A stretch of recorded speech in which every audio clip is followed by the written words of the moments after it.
Ayo, segera download Quran Tadabbur, tafsir dalam genggaman Anda.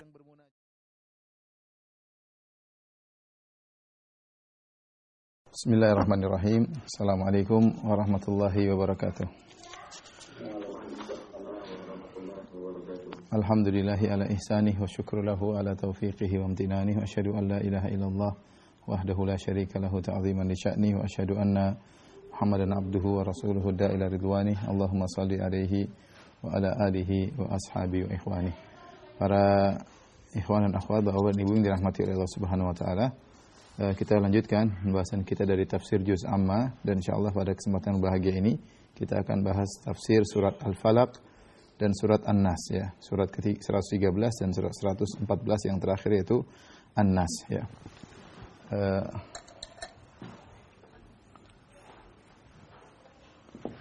Surat Al-Falaq, ya.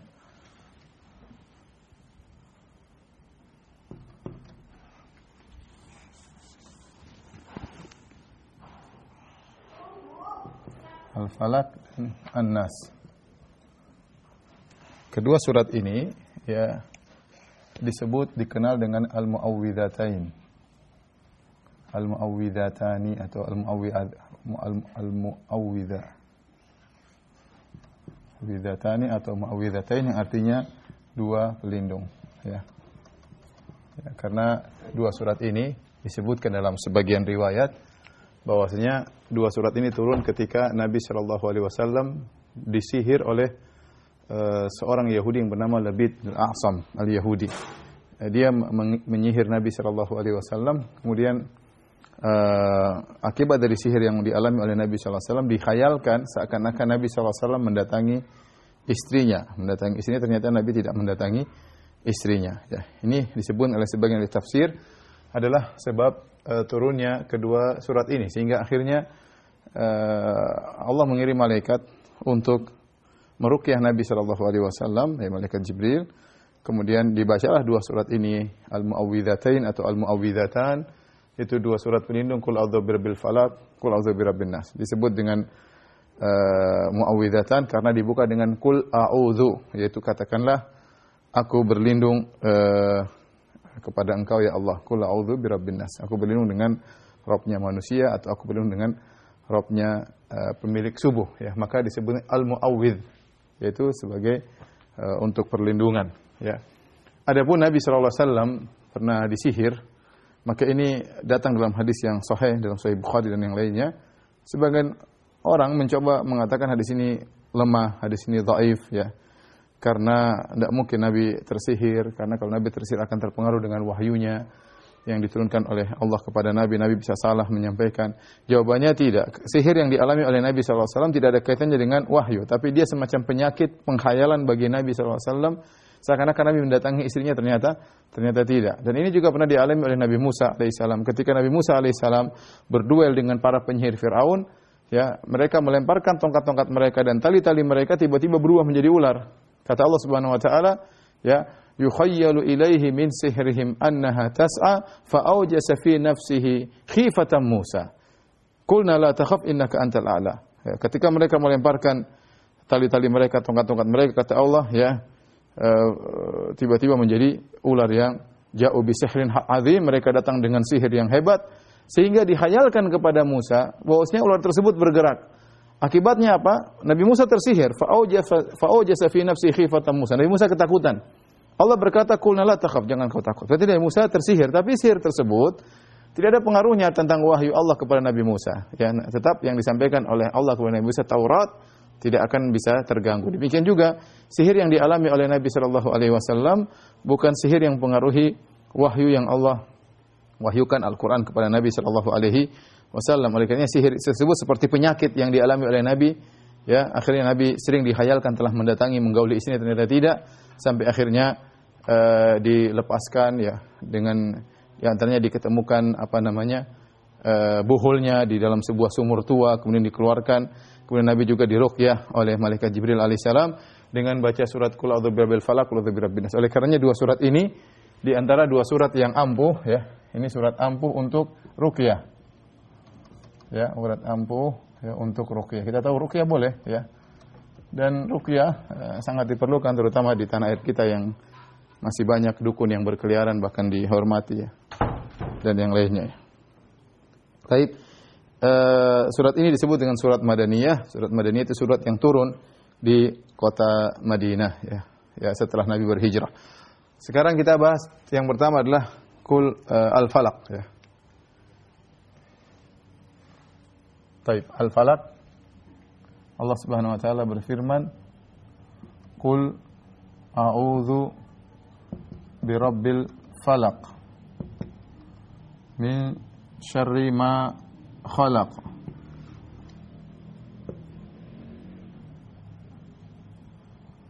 wa min syarri ghasiqin idza waqab wa min syarri naffatsati fil 'uqad wa min syarri nifasat." Kita mulai dulu sini. Kata Allah, "Qul a'udzu birabbil falaq." Katakanlah, aku berlindung kepada pemilik al-falaq. Katakanlah, wahai Muhammad,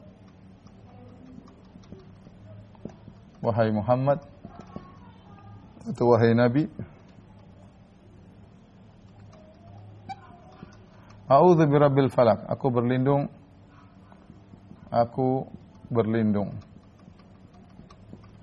kepada Robnya al-falaq. Rob yaitu pemilik atau penguasa al-falaq. Al-falaq ini ada khilaf, namun banyak ulama yang menafsirkannya dengan subuh, ya, pemilik subuh, yang menguasai subuh. Ya, min syarri ma khalaq. Berlindung dari apa? Dari syarri artinya keburukan. Keburukan ma khalaq, apa yang dia ciptakan,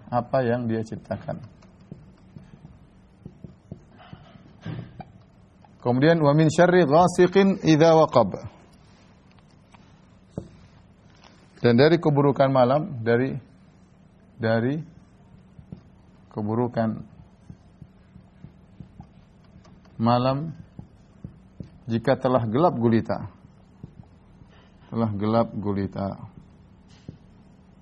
Kita bahas ini dulu ya. Jadi Nabi SAW diperintahkan untuk berta'awudz kepada Rabbil Falaq. Qul a'udzu birabbil falaq. Dan kita tatkala berlindung, maka kita berlindung kepada Allah Subhanahu wa taala, dan Allah menguasai segala waktu, menguasai segala tempat. Di antaranya Allah menguasai waktu al-falaq, yaitu waktu subuh ya. Aku berlindung kepada penguasa subuh. Dari siapa? Min syarri ma khalaq. Dari keburukan apa yang dia ciptakan. Ma di sini kalau kita belajar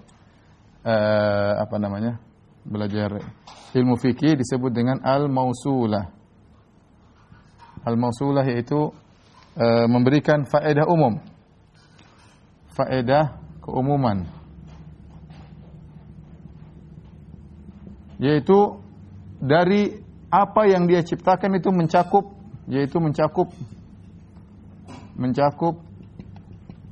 seluruh ciptaan Allah ya yang membawa keburukan. Ya, ada ciptaan Allah yang memang bawa keburukan saja seperti iblis, dan ada ciptaan Allah ya. Ciptaan Allah ada dua ya. Ada yang hanya membawa keburukan,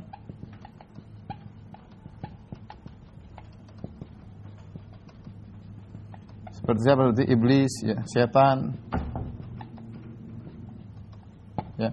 Ada yang ya atau dominasinya keburukan, penjahat, perampok dan yang lainnya. Ada yang terkadang membawa keburukan.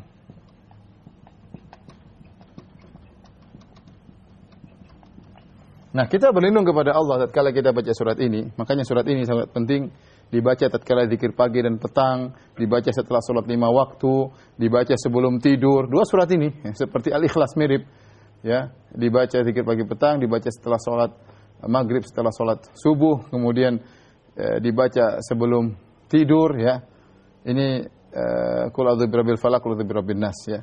Jadi kita berlindung kepada Allah dari apapun, keburukan apapun yang dia ciptakan. Karena makhluk Allah itu ini ada dua, ada yang memang bawa keburukan saja, iblis, syaitan, atau yang dominasinya keburukan, perampok, penjahat dan yang lainnya. ada yang terkadang membawa keburukan. Dan ini terkadang mencakup orang dekat kita, ya. Terkadang mencakup orang dekat kita. Terkadang, ya, mencakup orang dekat kita. Contohnya siapa? Contohnya terkadang pasangan hidup kita.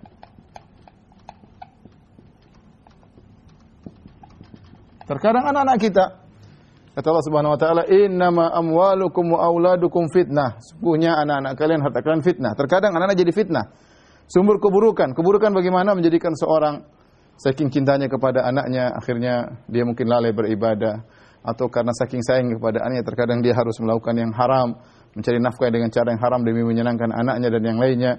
Ya, terkadang istri kita, ya, "Inna min azwajikum wa auladikum aduwwan lakum fahdharuhum." Kata Allah, wahai orang beriman, sungguhnya di antara istri-istri kalian dan anak-anak kalian adalah musuh bagi kalian, maka waspada. Kenapa istri jadi musuh? Disebutkan dalam sebab turunnya ada seorang yang ingin berhijrah tetapi ditahan-tahan oleh istrinya. Saking dia cinta sama istrinya, dia tidak jadi berhijrah. Allah menganggap itulah musuh yang menghalangi seorang, keburukan, mendatangkan keburukan. Oleh karena kalau kita berdoa dengan doa ini, ya terkadang kalau istri kita memiliki keburukan atau suami kita memiliki keburukan, kita berharap kita lindungi oleh Allah Subhanahu wa taala. Karena orang baik terkadang dia punya potensi melakukan keburukan. Bahkan terkadang orang dekat kita, terkadang keluarga kita sendiri, terkadang istri kita, terkadang suami kita, ya. Ya. Betapa banyak saya sering sampaikan lelaki yang akhirnya menjadi pelit, ya, gara-gara istrinya yang mengajari pelit. Betapa banyak suami yang akhirnya durhaka kepada orang tuanya, yang ngajari adalah istrinya. Sebaliknya, ada sebagian orang lelaki yang menjadi sangat dermawan karena istrinya, dan ada sebagian lelaki yang sangat berbakti kepada orang tuanya karena istrinya. Jadi, kita berlindung dari keburukan apa yang Allah ciptakan, ya. Baik orang terdekat maupun yang jauh, dan sekarang banyak keburukan, ya. Banyak keburukan, kita berlindung. Ya, umum. Kemudian min syarri ghasiqin idza waqab, dan dari keburukan malam ketika telah gelap gulita. Kenapa disebut secara khusus malam? Ya, malam kata para ulama karena banyak kejahatan terjadi di malam hari.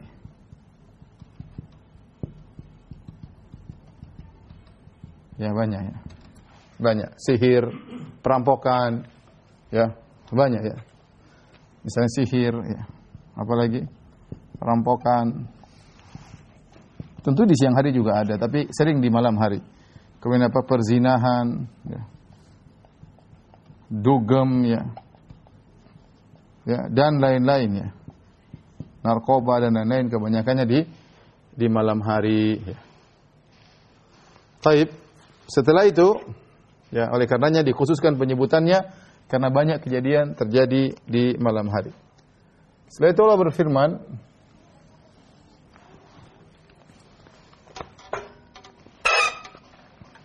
kata Allah Subhanahu wa taala setelahnya, wa min syarri nafatsati fil uqad,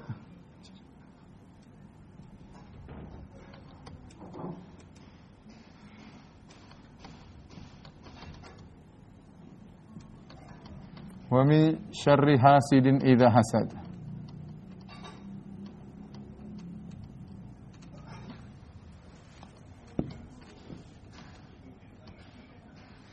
Kata Allah Subhanahu wa taala, aku juga berlindung dari keburukan para wanita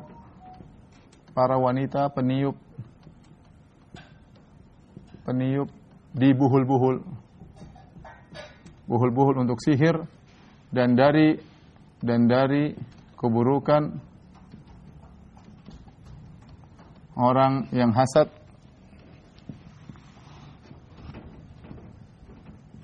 jika hasad.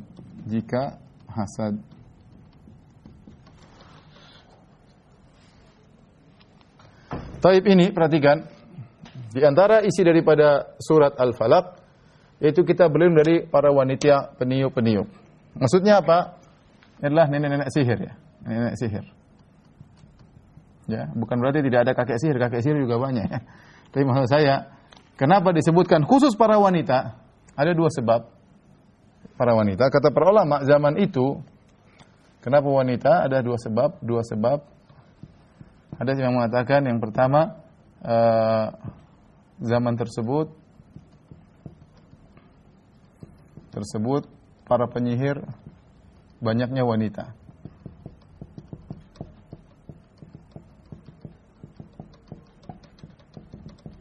Banyaknya wanita. Yang kedua, sihir yang paling ampuh ya adalah sihir penyihir wanita. Penyihir wanita. Kenapa bisa lebih ampuh daripada sihir penyihir lelaki? Karena sebenarnya mengatakan wanita kalau sudah jengkel kepada sesuatu, kejengkelan hatinya sangat mendalam. Dia lebih baper daripada laki-laki. Sehingga tatkala dia berinteraksi dengan syaitan, benar-benar jiwa jahatnya sangat keluar luar biasa. Ya, tidak seperti penyihir laki. Dua-duanya buruk, dua-duanya kafir, tetapi sihir wanita ya lebih parah, mungkin dia lebih telaten, kemudian dia lebih buruk jiwanya tatkala dia sedang marah, sehingga keampuhan sihir wanita lebih parah daripada sihir lelaki yang sedang meniup di buhul-buhul. Oleh karenanya banyak sihir adalah dengan buhul. Makanya seperti bagaimana saya sebutkan tadi kisah Nabi SAW ketika tersihir, maka Nabi diberitahu tentang lokasi buhulnya, yaitu ditanam di sebuah batu di dalam sumur yang tua. Maka dikeluarkan buhul tersebut. Ya. Jika seorang bisa menemukan buhul sihir, maka ini sangat membantu untuk menghilangkan sihir. Kemudian doa tersebut diantaranya wa min syarri hasidin idza hasad. Dan dari keburukan orang yang hasad ketika sedang hasad. Ya. Kenapa hasad disebutkan secara khusus? Bukankah keburukan banyak, keburukan pencuri, keburukan pembunuhan, keburukan perampok? Kenapa disebut dengan hasad? Karena ini penyakit sangat berbahaya, hasad ini, dan terkadang dia datang dari orang yang dekat dengan kita, dari orang yang seharusnya kita harapkan kebaikannya, malah hasad kepada kita. Terkadang hasad dari keluarga sendiri, terkadang hasad dari teman sendiri, terkadang hasad dari rekan kerja, terkadang hasad dari atasan, terkadang hasad dari bawahan. Ya. Hasad ini penyakit yang banyak menimpa banyak orang, hasad. Maka perlu kita doa khusus untuk berlindung daripada penyakit hasad. Hasad ini adalah dosa yang pertama di dunia dan dosa yang pertama di akhirat. Dialah dosa pertama di langit, dosa pertama bukan di akhirat, pertama di langit, dan dosa pertama di dunia.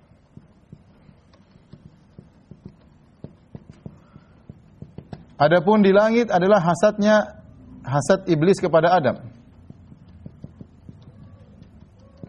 alaihissalam. Adapun di dunia adalah hasadnya Qabil kepada Habil.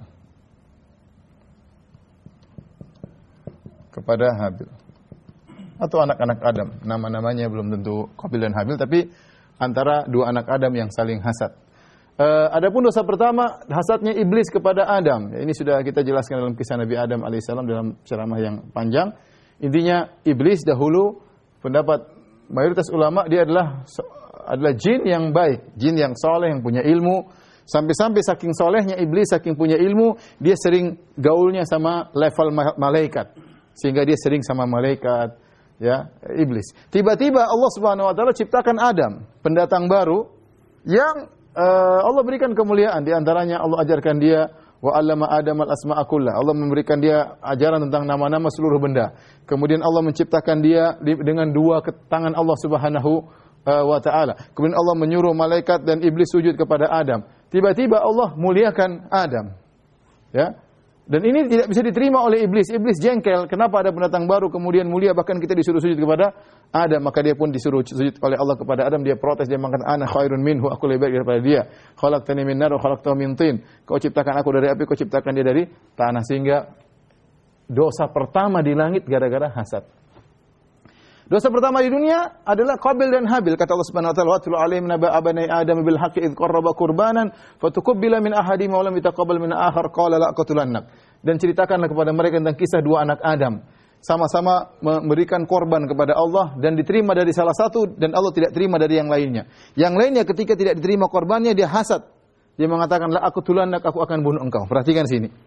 Ini kalau kita lihat hasad antara anak Adam. Ini hasad antara antara kakak dan adik.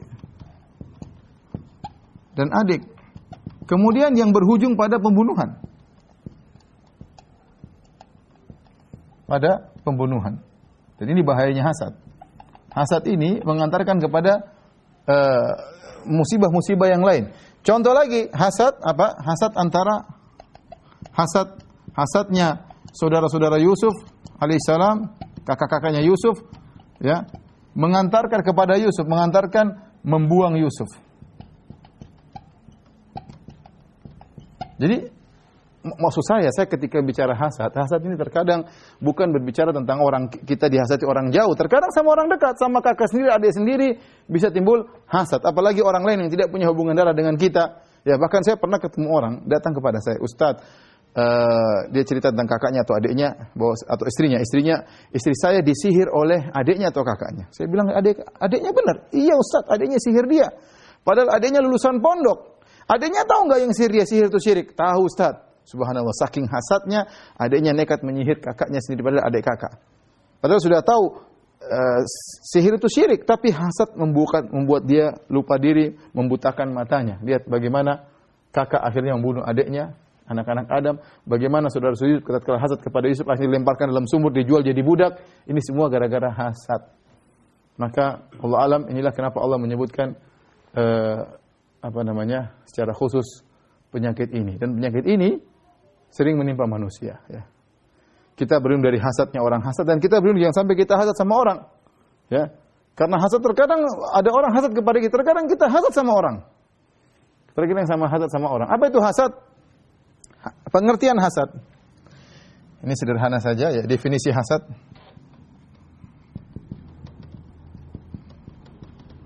Dijelaskan oleh Ibnu Taimiyah rahimahullahu taala. Artinya adalah karahatun ni'mah 'alal ghair. Sederhana, yaitu benci, tidak suka kalau orang lain dapat kenikmatan atau kebaikan. Inilah disebut dengan hasad. Sederhana. Kita melihat ada orang ternyata lebih pintar dari kita, kita enggak suka, berarti kita hasad sama dia. Kita lihat orang lebih tampan dari kita, kita hasad, kita enggak suka, berarti kita mau dia juga jelek, ya misalnya, berarti kita sama dia. Seorang wanita tiba-tiba sedih, kenapa kamu sedih? Tadi ada pegawai baru lebih cantik dari saya, sedih.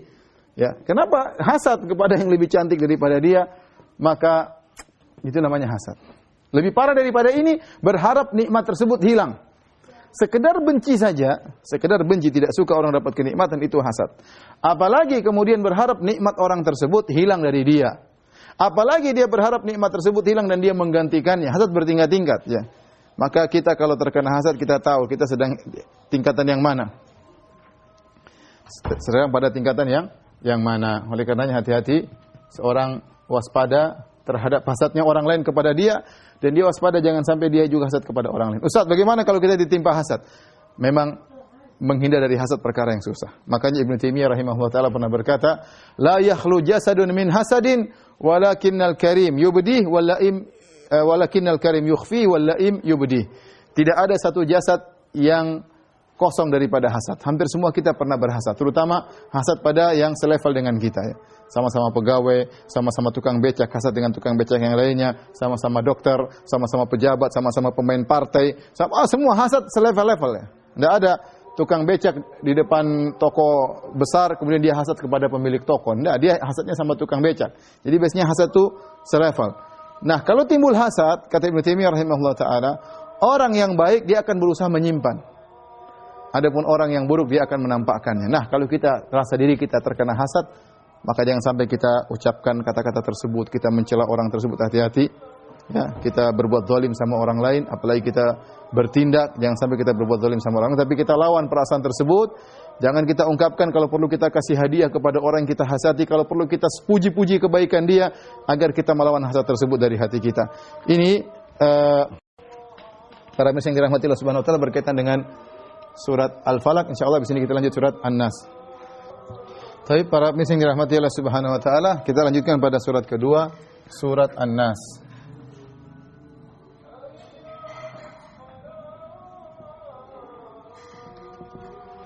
An-nas artinya adalah manusia.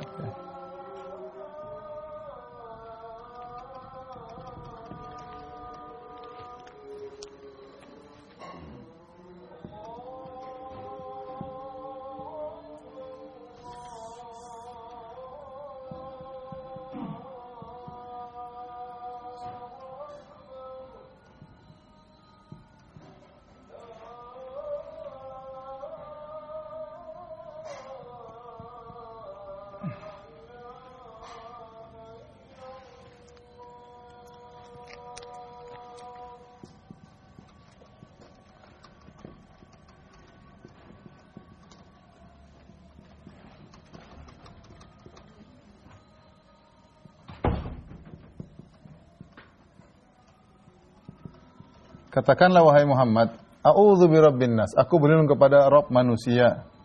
Malikin nas, malikin nas yaitu rajanya manusia. Ilahin nas, sesembahannya manusia. Tuhannya, sesembahannya manusia. Di sini Nabi diperintahkan untuk berdoa, demikian juga bertawassul dengan nama-nama Allah Subhanahu wa taala. Di antara nama Allah adalah Rabb.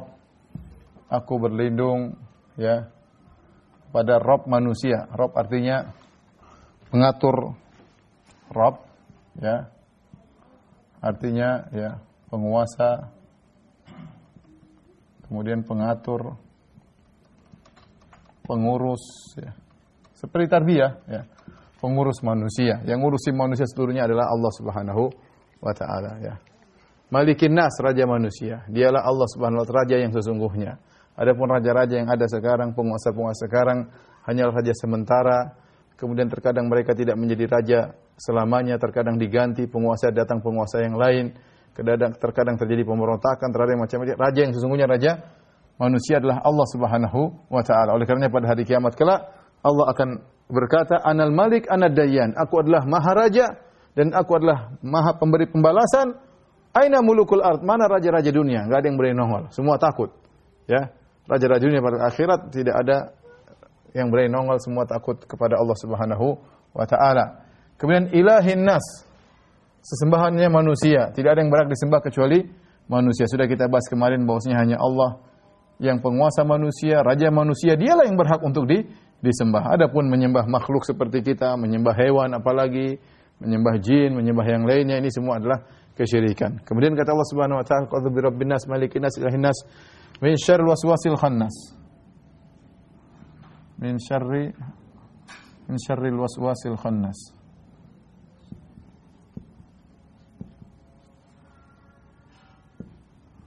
Alladhi yuwaswisu fi sudurin nas minal jinnati wan nas. Baik, Allah Subhanahu wa taala berfirman, dari keburukan, syar artinya keburukan, al-wiswas yang suka berwaswas, yang suka memberi waswas. Memberi waswas itu bisikan-bisikan. Kurang bisikan-bisikan. Khannas yaitu roja, datang dan pergi, yang suka kembali. Khannas artinya yang suka kembali. Alladhi yang yuwaswisu fi sudurin nas, yang membisik-bisik di dada-dada manusia. Dari jin dan manusia, dari jin dan manusia. Baik, perhatikan di sini. Setelah berdoa dengan bertawassul, ya Allah, aku berlindung kepada Rabb manusia, rajanya manusia, sesembahan manusia. Dari apa berlindung? Min syarril waswasil khannas. Waswasil khannas ini setan ya. Setan yang suka memberi waswas, dan khannas artinya suka kembali. Apa maksudnya suka kembali? Dia tidak pernah putus asa, yaitu setan tidak putus asa. Setan selalu kembali. Setan datang dan pergi. dan pergi, ya. Selalu kembali, ya. Tidak pernah lelah, tidak pernah putus asa, tidak pernah, ya, tidak pernah putus asa, selalu, ya. Bolak-balik. Oleh karenanya, contoh dalam satu hadis kata Nabi SAW, jika dikumandangkan azan, maka setan akan kabur. Walahu dhurat, sambil kabur, sambil terkentut-kentut dengan suara kentut yang besar agar dia tidak mendengar azan. Setelah azan selesai, dia balik lagi menggoda. Begitu diukumatkan salat, ya. Allahu Akbar, syahadu an la ilaha illallah, syahadu anna Muhammadar Rasulullah, kabur lagi, dia enggak kuat dengar azan. Setelah qomat selesai, dia balik lagi. Apa yang dia lakukan? Maka dia datang kepada orang-orang yang sedang salat. Kemudian dia mengatakan uzkur kadza, uzkur kadza, uzkur kadza. Ingat ini, ingat itu, ingat ini. Orang yang sedang salat tidak mau dibiarkan, dibuat terganggu pikiran kemana-mana tentang dunia, tentang pekerjaan, tentang istri, tentang anak-anak, tentang utang piutang, barang hilang tiba-tiba ingat dalam salat. Kenapa? Dia kembali dan dia bisik-bisik. Orang tadi barang lupa taruh di mana, tahu-tahu Allahu Akbar. Barangmu di sana, jadi ingat. Ketemu barang hilang tatkala sedang apa? Sedang salat, ya. Baru ingat, oh iya, tadi saya belum tanda tangan. Ingatnya kapan? Tatkala salat. Oh iya, saya belum nagih utang si fulan. Kapan ingatnya? Tatkala sedang salat. Dia pergi dan untuk kembali, bukan pergi selama-lamanya syaitan.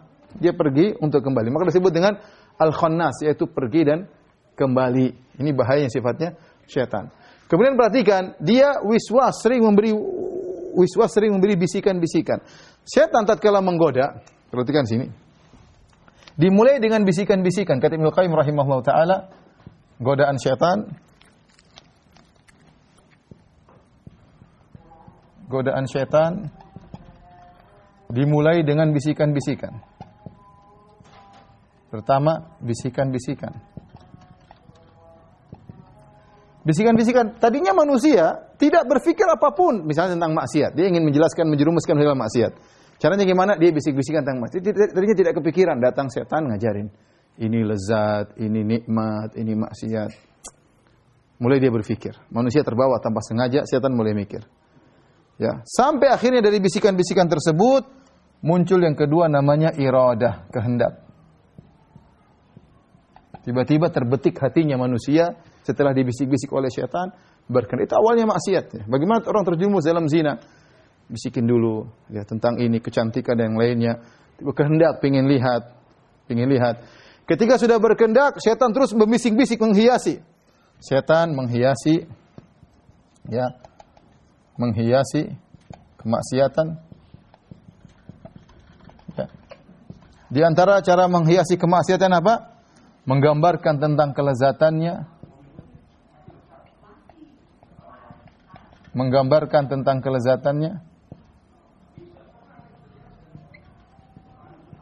Dengan berlebih-lebihan.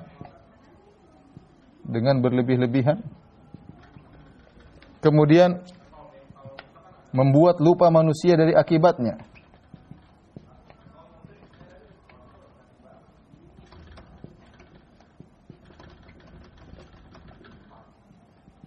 Ini kerjaan syaitan.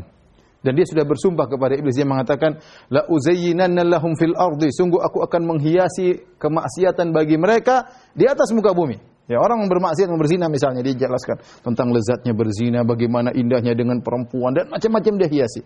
Kemudian dilupakan dia tentang bahaya zina, tentang bagaimana akibat dampak zina di dunia, akibat dampak zina di alam barzah, akibat dampak zina di akhirat, dampak semua dia lupakan. Bagaimana nanti istrinya, bagaimana anaknya, dia lupakan semuanya. Pokoknya dibuat keindahan tersebut, dihiasi kemaksiatan. Setelah itu, jadi perhatikan sini. Pertama bisikan, dimulai dengan bisikan, kemudian menuju ke kehendak. Dari kehendak menuju ke mana? Menuju ke yang berikutnya, yang ketiga adalah azam. Azam. Itu tekad. Mulai dia bertekad, mulai dia berusaha. Awalnya dari was-was.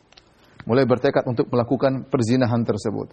Ketika dia sudah mulai bertekad, maka setan-setan yang lain semua datang. Kata Allah Subhanahu wa taala, "Alam taro anna arsalna syayatina 'alal kafirina ta'uzzuhum azza." Tidakkah kau lihat bagaimana kami kirim setan-setan kepada orang-orang kafir yang menolak mereka, mendorong mereka, Dan ini berlaku juga bagi para pelaku maksiat. Setan datang membuat mereka gelisah kalau tidak melakukan maksiat. Gelisah. Sebagian orang terjumus dalam kekufuran kalau tidak menyembah berhala dia gelisah. Kalau tidak pergi melakukan kesyirikan dia gelisah. Ya. Kalau dia tidak pasang jampi-jampi dia gelisah. Setan bikin gelisah. Jadi bisikan, kehendak dihias-hias jadi azam. Setelah menjadi tekad jadi gelisah. Kalau tidak melakukan kemaksiatan jadi gelisah. Karena setan-setan sudah datang, mulai menggoda, menyiapkan segala prasarana yang mungkin dia bisa lakukan. Ya, mungkin mulai setan-setan menggoda wanita untuk menjerumuskan dia, subhanallah, azam, tekad, sampai akhirnya bertindak. Ya, akhirnya apa yang terakhir? Terjerumus.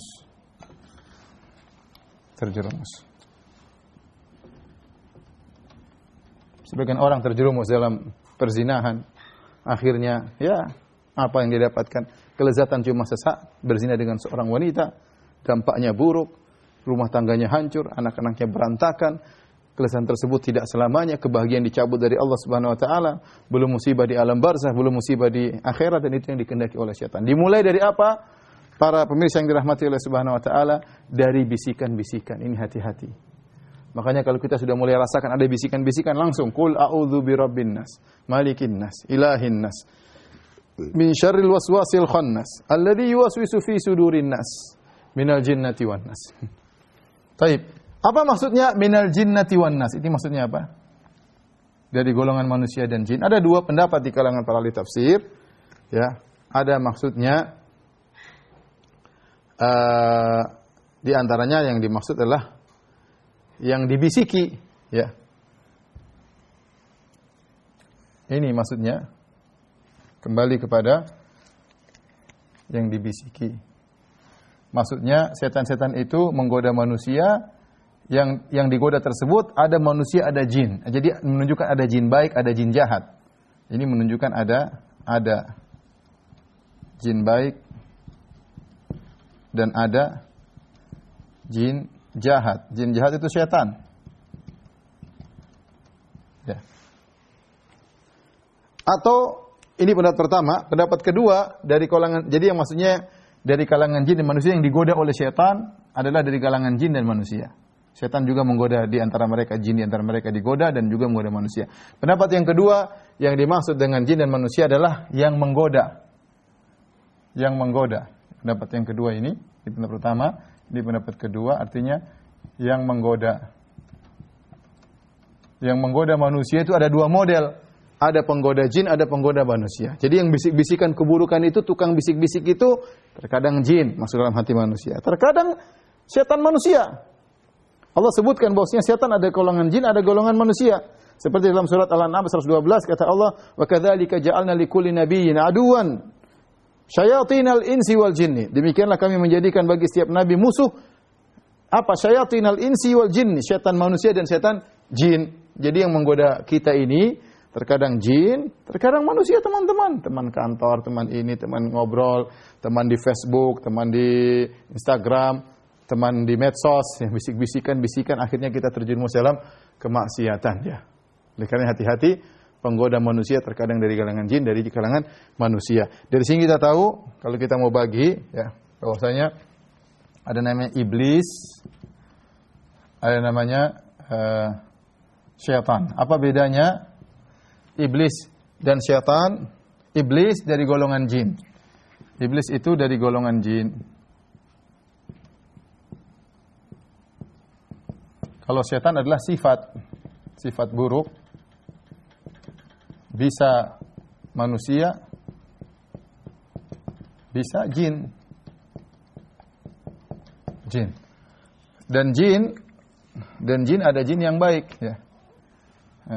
Adapun jin yang baik, jadi jin lebih umum. Adapun jin yang baik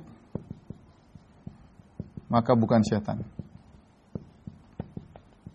Ada jin-jin yang masuk Islam, ada jin-jin yang berdakwah seperti Allah sebutkan dalam Al-Qur'an, ya, wa isarafna ilaika nafaran minal jinni yastami'una al-Qur'an falamma hadaruhu qalu ansitu falamma qudiya wallaw ila qaumihim munzirin qalu ya qaumana inna sami'na kitaban unzila min ba'di Musa musaddiqan lima baina yadayhi yahdi ila al-haqqi wa ila tariqin mustaqim ya qaumana ajibu da'i Allah. Allah sebutkan tatkala Rasulullah sedang baca Quran atau sedang salat, kami kirimkan sekelompok jin mendengarkan bacaan Al-Qur'an Nabi. Kemudian mereka mengatakan, ini bacaan yang dalam ayat yang lain, sami'na Qur'anan ajaba, kami mendengarkan Quran yang menakjubkan. Ya, kemudian setelah Rasulullah selesai baca, wallau ila qaumihim munzirin, mereka pulang kepada kaumnya untuk berdakwah. Mereka berkata, ya qaumana ajibu da'i Allah wa aminu bih. Wahai kaum kami dari kalangan jin, berimanlah kepada penyeru Allah yaitu Nabi Muhammad SAW. Wa aminu bih. Penuhilah panggilannya dan berimanlah kepadanya. Jadi jin ada yang baik, ada yang buruk. Iblis ini bosnya jin yang buruk ya. Iblis bosnya setan. Adapun setan sifat buruk, terkadang ada setan manusia, terkadang ada setan jin. Seperti firman Allah Subhanahu dalam surat Al-An'am tadi. Surat Al-An'am ayat 112. Kata Allah Subhanahu wa taala, "Wa kadzalika ja'alna likulli nabiyyin aduwan syayatinil insi wal jinni." Demikianlah kami menjadikan bagi setiap nabi musuh berupa syayatinil insi wal jinni, setan jin dan setan manusia. Baik, demikian saja para pemirsa yang dirahmati Allah Subhanahu, sedikit yang bisa kita sampaikan. Tafsir singkat dari surat Al-Falaq dan An-Nas. Demikian saja, semoga teman-teman selalu semangat menuntut ilmu ya, karena ini bekal buat kita di dunia dan di akhirat, dan semoga kita sama-sama bisa istiqamah. Demikian, wabillahi taufik. Assalamualaikum warahmatullahi wabarakatuh.